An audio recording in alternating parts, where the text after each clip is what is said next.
எண்ணமெல்லாம் சிறகடிக்கும், எண்களெல்லாம் வழி கொடுக்கும், எந்நாளும் ராஜமுகம், எளியோரின் ஏறுமுகம்.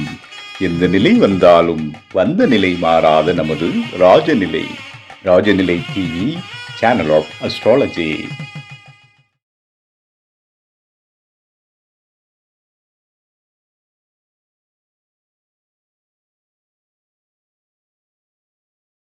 வாழ்க வையகம், வாழ்க வையகம், வாழ்க வளமுடன். அம்மா அப்பா பாதம் பணிந்து வணங்குகிறேன். ஜோதிட குருமார்களுக்கும் நவகிரகங்களுக்கும் பஞ்சபூதங்களுக்கும் பிரபஞ்சத்திற்கும் அன்பான வணக்கம். கதிரவன் மதியம் அங்காரவன் முந்தும் கருணை உள்ள சுரதம் குருவும் காரவன் காரியம் ராகும் கேதும் கருதமிகு சிவமாக 11ஆம் இடம் வந்து உச்சநிலை என்ற பரிவோடு மந்தால் செய்மன்றோ. உலகெங்கும் உள்ள ராஜநிலை டிவி ரசிக பெருமக்கள் அனைவருக்கும் உற்சாகமான காலை வணக்கம். இன்று பிறந்தநாள் மற்றும் திருநாள் கொண்டாடும் அனைவருக்கும் ராஜநிலை டிவி சார்பாக வாழ்த்துக்களை தெரிவிப்பது உங்கள் ராஜநிலை டிவி எண்கணித வித்தகர் லால்குடி செந்தில். இன்றைய பஞ்சாங்கம் தமிழ் வருட பிறப்பு இன்று சித்திரை 1ஆம் தேதி. எல்லாருக்கும் நம்ம ராஜநிலை டிவி சார்பாக வாழ்த்துக்களை தெரிவித்துக் கொள்கிறோம். இந்த வருஷம் எல்லா மக்களுக்கும் அவங்களோட நியாயமான கோரிக்கை நிச்சயமாக நிறைவேற அடியேனும் பிரபஞ்சத்திடம் பிரார்த்தனை செய்து கொள்கிறேன். அதாவது நம்ம ஃபஸ்ட்டு எப்போதுமே வருஷ பிறப்பு நம்ம கோயிலுக்கு அதிகமாக போயிட்டு இருப்போம், ஓகேங்களா? கோயிலுக்கு போய் நம்ம என்ன பிரார்த்தனை பண்ணுவோம்? நம்ம நல்லா இருக்கணும், நம்ம குடும்பம் நல்லா இருக்கணும் தான் நம்ம வேண்டிக்கிட்டே இருப்போம். திருமணம், குழந்தை பாக்கியம், வீடு கட்டணும், நகையை திருப்பணும், இந்த மாதிரி நமங்களோட கோரிக்கைகள் வந்து இருந்துக்கிட்டே இருக்கும். ஆனால் எப்பயாவது ஒரு தடவை நாம் போன ஜென்மத்தில் செஞ்சுட்டு வந்த கர்ம வினைகளுக்கு ஒரு மன்னிப்பு கேட்டிருக்கோமா அப்படின்னு கேட்டிங்கன்னா நிச்சயமாக இல்லை. யாராவது ஒருத்தங்க 2 பேர் கண்டிப்பாக உண்டு. ஏன்னா நம்ம போன ஜென்மத்தில் செஞ்சுட்டு வந்த பாவங்கள் ஃபஸ்ட்டு வந்து போக்கணும். அப்போ இன்னைக்கு சித்திரை 1 நம்ம எல்லாரும் வந்து கோயிலுக்கு போவோம். கோயில் போகும்போது முதல் பிரார்த்தனையே என்ன இருக்கும்னா, போன ஜென்மத்தில் நான் செஞ்சுட்டு வந்த பாவங்கள், தெரிஞ்சோ தெரியாமலோ அறிஞ்சோ அறியாமலோ செஞ்ச அனைத்து பாவங்களுக்கும் மன்னிப்பு கேட்டு அருள் புரியுமாறு வேண்டுகிறேன் அப்படின்னு சொல்லிட்டு வாங்க. இது எவ்வளோக்கு எவ்வளோ நீங்கள் சொல்கிறீங்களோ உங்கள் லைஃப்பில் வந்து அவ்வளோக்கு அவ்வளோ முன்னேற்றங்களை வந்து நீங்கள் பார்ப்பீங்க. நான் கடந்த 6 மாதமாக இதை தான் நான் சொல்லிட்டு இருந்தேன். வேறு எந்த பிரார்த்தனையுமே இல்லை. இன்னைக்கு நல்ல நிலைமையில வந்து போயிட்டுருக்கிறேன். காரணம் வந்து நம்ம போன ஜென்மத்தில் செஞ்சிருந்த பாவங்களை ஃபஸ்ட்டு சரி செஞ்சுக்கணும், ஓகேங்களா? பஞ்சாங்கம் உத்தராயண காலம் பராபவ வருடம், ஓகேங்களா? சித்திரை மாதம் 1 விஸ்வாவசத்துலேருந்து இப்போ பராபர வருடம் வந்து வந்துருச்சு. சித்திரை 1 செவ்வாய்க்கிழமை இன்று 14/4/2026. நல்ல நேரம் காலை 7:30 மணி முதல் 8:30 மணி வரை, மாலை 4:30 மணி முதல் 5:30 மணி வரை. கௌரி நல்ல நேரம் காலை 10:30 மணி முதல் 11:30 மணி வரை, இரவு 7:30 மணி முதல் 8:30 மணி வரை. ராகு காலம் மதியம் 3 மணி முதல் 4:30 மணி வரை, குளிகை நேரம் மதியம் 12 மணி முதல் 1:30 மணி வரை, யமகண்டம் காலை 9 மணி முதல் 10:30 மணி வரை. சூலம் வடக்கு திசை. வடக்கு திசை நோக்கி போறதா இருந்தால் கொஞ்சம் பால் சாப்பிட்டுட்டு போகலாம். இன்றைய திதி துவாதசி திதி. நட்சத்திரம் சதய நட்சத்திரம் மதியம் 1 மணி 42 நிமிடம் வரை, பின்பு பூரட்டாதி நட்சத்திரம். யோகம் சுப்பரம் நாம யோகம் மதியம் 1 மணி 20 நிமிடம் வரை, பின்பு பிராமம் நாம யோகம். கரணம் கவளவ கரணம் காலை 10 மணி 10 நிமிடம் வரை, பின்பு தைத்துளை கரணம். சந்திராஷ்டமம் பூச நட்சத்திரம் மதியம் 1 மணி 42 நிமிடம் வரை, பின்பு ஆயிலிய நட்சத்திரம். கிரக நிலவரங்கள்: மேச ராசியில் சூரிய பகவான், சுக்கிர பகவான். மிதுன ராசியில் குரு பகவான், கேது பகவான்.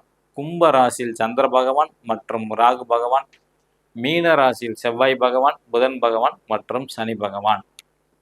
நம்ம தமிழ் வருட பிறப்பு தான் பார்த்துக்கிட்டு இருக்கிறோம். இன்னைக்கு மிதுன ராசியோட தொடர்ச்சியை தான் வந்து பார்க்க போகிறோம். 6ஆம் இடம் வேலை வாய்ப்பு. மிதுன ராசியில் பிறந்தவங்களுக்கு வேலை வாய்ப்பு ஆல்ரெடி வேலையில் இருக்கவங்களுக்கு எப்படி இருக்குது அப்படின்னு தான் பார்க்க போகிறோம். 6ஆம் இடம்ங்கிறது வந்து விருச்சக ராசி, செவ்வாய் பகவான் ஆகும். அவர் வந்து மீன ராசி 10ஆம் இடத்துல சனி பகவான் சாரம் 8, 9 கூடிய சாரத்தில் வந்து இருக்கிறாங்க. ஸோ அப்போ 10ஆம் இடம்ங்கிறது தொழில். அப்போ வேலையில் இருக்கிறவங்களுக்கு நிறைய பேர் தொழில் செய்யலாமா அப்படிங்கிற ஒரு எண்ணம், ஆர்வம் வந்து பார்த்தீங்கன்னா மனசில் வந்து ஏற்பட்டுக்கிட்டே இருக்கும் இந்த ஆண்டு, ஓகேங்களா? வேலையில் வந்து கொஞ்சம் தடுமாற்றங்கள் செய்யக்கூடிய அமைப்புகள் வந்து வரும். கொஞ்சம் கவனமாக இருக்க வேண்டும். ஏன்னா 8, 9 கூடிய சாரம் சனி பகவானோட சாரத்தில் தான் போயிட்டுருக்கு வேலை வாய்ப்புங்கிறது. அப்போ வேலைக்கு போகும்போது கொஞ்சம் சோம்பேறித்தனம், தடங்கல்கள், தாமதம் இதெல்லாம் நிச்சயமாக நடக்கும். புதுசாக இப்போ ஒரு இன்டர்வியூக்கு போகிறாங்க வேலைக்கு அப்படின்னா அவங்க அட்வான்ஸாகவே வீட்டிலேருந்து கிளம்பிட்டு போகணும், ஓகேங்களா? ஏன்னா இவங்க போகிற நேரத்தில் தான் ரோடு வந்து டிராஃபிக் ஆகும், ரோடை மறைப்பாங்க. ஏன்னா இன்றைக்கி சித்திரை வருட பிறப்பு ஒன்றாச்சில் எல்லாம் நிறைய பேர் கோயிலுக்கு எல்லாம் போகிறதுக்கான வாய்ப்புகள், அதனால் கூட தடை தாமதம் வந்து ஏற்படலாம், ஓகேங்களா? அதே மாதிரி 7ஆம் இடம்ங்கிறது கணவன் மனைவி குறிக்கக்கூடியது. இந்த 7ஆம் அதிபதியான குரு பகவான் மிதுன ராசியிலே வந்து பயணம் செய்கிறார். ஓகேங்களா? அப்ப இந்த 7ஆம் இடத்த வந்து யாரெல்லாம் பார்க்குறாங்க அப்படிங்கிறத நம்ம பார்க்கணும். குரு பகவான் பார்க்குறாங்க, ராகு பகவான் பார்க்குறாங்க, அதே மாதிரி சனி பகவான் 10ஆம் பார்வையாக பார்க்குறாங்க. அப்போ குடும்பத்துல வந்து கணவன் மனைவிக்குள்ள சின்ன சின்ன ஒற்றுமை, அன்பும் வரும். அதே மாதிரி சண்டைக்கும் குறைவு இருக்காது. ஓகேங்களா? அதனால கொஞ்சம் கவனமாக இருக்க வேண்டும். அதே மாதிரி வாழ்க்கை துணை வந்து உங்களோட வாழ்க்கை துணைவி வந்து பார்த்தீங்கன்னா, அதிக பயணங்கள வந்து மேற்கொள்வாங்க. கொஞ்சம் உடம்பு வந்து உஷ்ணமாக இருக்கும். அதே மாதிரி ஒரு சில சமயங்கள் வந்து பொய் சொல்லக்கூடிய காரணங்களும் வரும் உங்களோட கணவருக்கு. மிதுன ராசியில பிறந்த பெண்ணா இருந்தா நிச்சயமாக கணவர் கொஞ்சம் பொய் சொல்லுவாங்க. இப்ப திருமணம் நடக்குமா சார் இந்த வருடம் மிதுன ராசிக்கு அப்படின்னு கேட்டீங்கன்னா, நிச்சயமாக நடக்கிறதுக்கு வாய்ப்புகள் வந்து உண்டு. அடுத்து வந்து 9ஆம் இடம்ங்கிறது தந்தையை குறிக்கக்கூடியது. ஓகேங்களா? இந்த தந்தைங்கிறது வந்து பார்த்துக்கிட்டீங்கன்னா, 9ஆம் அதிபதி சனி பகவானா வருவாங்க. அவர் 10ஆம் இடத்துல வந்து போறாங்க சுயசாரத்துல. அப்படின்னா 9ஆம் அதிபதி 10ஆம் இடத்தை நோக்கி போயிட்டு இருக்கிறாங்க. 10ஆம் இடத்துல பயணம் செய்றாங்க சனி பகவான் சாரத்துல. நிச்சயமாக உங்களோட தந்தை வந்து வருமானம், வருமானம், வருமானம், குடும்ப நலனத்துல வந்து அக்கறை அப்படிங்கிற ஒரு எண்ணத்துக்காண்டி வேலைக்கு வந்து அதிகமா போயிட்டு இருப்பாங்க. இருந்தாலும் கொஞ்சம் கவனமாக இருக்கிறது நல்லது. ஓகேங்களா? ஏன்னா அங்கேயே 9ஆம் இடத்துல சந்திரனும், ராகுவும் இருக்கிறாங்க. இந்த சந்திரன்கிறது 6ஆம் அதிபதியா வரனால கொஞ்சம் ஆரோக்கியத்துல வந்து கவனம் வேண்டும். மிதுன ராசியில பிறந்த நண்பர்களோட தந்தைக்கு. ஓகேங்களா? உடல் ஆரோக்கியத்துல வந்து கவனம் அதிகமாக இருந்தா ஓகே. அடுத்தது 10ஆம் இடம்ங்கிறது தொழில் மற்றும் மாமியாரை குறிக்கக்கூடியது. இந்த 10ஆம் இடத்துல செவ்வாய் பகவான், புதன் பகவான் மற்றும் சனி பகவான் வருடம் ஆரம்பிக்கும் போது இருக்கிறாங்க. ஸோ அதன் அடிப்படையில பார்த்தோம்னா, இந்த வருடம் பொறுத்து பார்த்தீங்கன்னா 1, 4, 6 அப்புறம் 8, 9, 11ஆம் இடம். இந்த அதிபதிகள் 10ஆம் இடத்துல வந்து பயணம் செய்றாங்க. அப்ப மிதுன ராசியில பிறந்தவங்களுக்கு நிச்சயமாக நல்ல ஒரு வருமானத்தை வந்து கொடுக்கக்கூடிய அமைப்பு வந்து உண்டு. வீடு வாங்குறது, நிலம் வாங்குறது, வாகனம் வாங்குறது இந்த மாரி நல்ல விஷயங்கள் நிச்சயமாக மிதுன ராசிக்கு நடக்கும். ஆனா வந்து 4ஆம் இடம்ங்கிறது வந்து பார்த்துக்கிட்டீங்கன்னா, வீட குறிக்கிறது, வாகனம் தாயை குறிக்கிறது. அப்ப வந்து செவ்வாய், புதன், சனி பகவான் பார்வை வரனால நிச்சயமாக பழைய வண்டி அதிகமாக வாங்குறதுக்கு வாய்ப்புகள் அதிகம் உண்டு. அல்லது ஒரு சில பேர் வந்து மகேந்திரா ஜீப் சம்பந்தப்பட்ட வாங்குறதுக்கான வாய்ப்புகள் வந்து உண்டு. ஓகேங்களா? அப்ப தொழில் சிறப்பாக இருக்கும். 10ஆம் இடம் மாமியாரை குறிக்கக்கூடியது.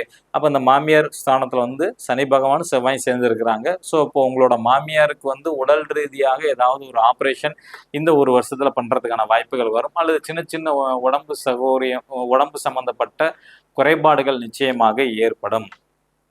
11ஆம் இடம் மூத்த சகோதரன், சகோதரி. ஓகேங்களா? அன்னை, அக்கா அல்லது மருமகள், மருமகனை வந்து குறிக்கக்கூடிய இடம். ஓகேங்களா? இங்க வந்து சூரியனும் சுக்கிரனும் இருக்கிறாங்க. அப்ப நிச்சயமாக மிதுன ராசியில பிறந்தவங்களோட மூத்தவங்க வந்து கோயில் அதிகப்படியாக செல்வார்கள் இந்த ஆண்டு பொறுத்தவரைக்கும். அதுவும் மெயின் குலதெய்வ கோயிலுக்கு அதிகமாக போயிட்டு வருவாங்க. நல்ல வருமானம் வந்து உண்டு அவங்கள பொறுத்தவரைக்கும். ஓகேங்களா? அவங்க நீண்ட தூரம் பயணம், கோவில் பயணம், சுற்றுலா அந்த மாரி போவாங்க. அவங்களோட வாழ்க்கை துணைவியோட சேர்ந்து போகக்கூடிய அமைப்புகள் வந்து உண்டு. ஒரு சில பேர் வெளிநாட்டுக்கும் போகக்கூடிய அமைப்புகள் வந்து உண்டு. நிச்சயமாக மிதுன ராசியில பிறந்தவங்களோட அண்ணே, அக்கா யார் இருந்தாலும் வெளியூர், வெளிமாநில, வெளிநாட்டுக்கும் போயிட்டு வருவார்கள். பதவி உயர்வு இருக்கு சார் அப்படின்னு கேட்டீங்கன்னா, நிச்சயமாக மிதுன ராசியில பிறந்தவங்களுக்கு பதவி உயர்வு வந்து உண்டு. வெளிநாட்டுல வேலை கிடைக்குமா? மிதுன ராசியில பிறந்தவங்களுக்கு நிச்சயமாக வெளிநாட்டு வேலை வாய்ப்புங்கிறது கிடைக்கும் இந்த ஆண்டை பொறுத்த வரைக்கும். நம்ம நாளைக்கு கடக ராசிக்கு எப்படி இருக்குன்னு பார்க்கலாம். தமிழ் புத்தாண்டு பலன்கள். புதுசா பார்க்கக்கூடிய நண்பர்கள் இந்த மாதிரி ஒரு பர்மனன்ட் மார்க்கர் வாங்கிக்கிங்க. உங்களோட ராசி அல்லது லக்னம் தெரிந்தால் அந்த ராசிக்கோ லக்னத்துக்கோ ராஜநிலையோட அதிர்ஷ்ட எண்ண மணிக்கட்டில் எழுதுங்க. எழுதும்போது நிச்சயமாக உங்களோட கோரிக்கையை நினைச்சங்க 100 நாள்ல சக்சஸ் வரும். ஓகேங்களா? இப்போ ஒரு சில பேர் மேச லக்னத்துல பிறந்திருப்பாங்க. ரிஷப ராசியா இருக்கும். நாங்க எதை சார் எழுதுறதுன்னு ஒரு டவுட் வரும். மேச லக்னம், லக்னத்துக்கு அதிகப்படியான முக்கியத்துவம் எப்போதுமே கொடுக்கணும். ஓகேங்களா? மேச ராசி அல்லது மேச லக்னத்தில் பிறந்த நண்பர்கள் இன்று பயன்படுத்த வேண்டிய ராஜனின் அதிர்ஷ்டமான எண் 72. ரிஷப ராசி அல்லது ரிஷப லக்னத்தில் பிறந்த நண்பர்கள் இன்று பயன்படுத்த வேண்டிய ராஜனின் அதிர்ஷ்டமான எண் 66.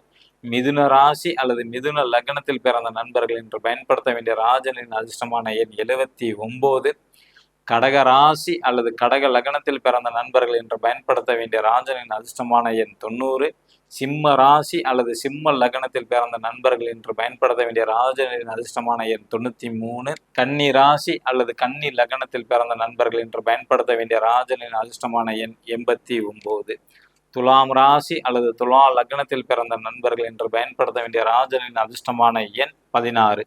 விருச்சக ராசி அல்லது விருச்சக லக்னத்தில் பிறந்த நண்பர்கள் இன்று பயன்படுத்த வேண்டிய ராஜனின் அதிர்ஷ்டமான எண் 20. தனுசு ராசி அல்லது தனுசு லக்னத்தில் பிறந்த நண்பர்கள் இன்று பயன்படுத்த வேண்டிய ராஜனின் அதிர்ஷ்டமான எண் 12. மகர ராசி அல்லது மகர லக்னத்தில் பிறந்த நண்பர்கள் இன்று பயன்படுத்த வேண்டிய ராஜனின் அதிர்ஷ்டமான எண் 26. கும்பராசி அல்லது கும்ப லக்னத்தில் பிறந்த நண்பர்கள் பயன்படுத்த வேண்டிய ராஜனின் அதிர்ஷ்டமான எண் 51. மீன ராசி அல்லது மீன லக்னத்தில் பிறந்த நண்பர்கள் என்று பயன்படுத்த வேண்டிய ராஜனின் அதிர்ஷ்டமான எண் 54. இது காமனான பலன் தான். உங்களோட ஜாதகப்படி நீங்க பயன்படுத்தக்கூடிய செல்போன் நம்பர் அதிர்ஷ்டமானதா, உங்களோட பாஸ்வேர்ட் ஜிபே ஃபோன்பேல பணம் டிரான்ஸ்ஃபர் பண்ணக்கூடிய நம்பர் அதிர்ஷ்டமானதா, ஏன்னா சில பேருக்கு வந்து விரயம் ஆயிட்டே இருக்கும். அது காரணமே கண்டுபிடிக்க முடியாது. காரணம் இங்க வந்து நெகட்டிவான நம்பர் அதிகமாக பயன்படுத்துவார்கள். அதனால காசு பணம் கையில தங்கவே தங்காது. அப்படி இருக்கிறவங்க கீழே உள்ள நம்பருக்கு வந்து தொடர்பு கொள்ளுங்க. நிச்சயமாக உங்க ஜாதகப்படி அதிர்ஷ்டமான லக்கியான நம்பர் எடுத்து தரப்படும். இந்த நாள் இனிய நாள் அமைய அடியேனும் பிரபஞ்சத்திடம் பிரார்த்தனை செய்து கொண்டு உங்களிடமிருந்து விடைபெற்றுக் கொள்வது உங்கள் ராஜநிலையன் கணித வித்தகர் லால்குடி செந்தில். நன்றி, வணக்கம், வாழ்க வளமுடன்.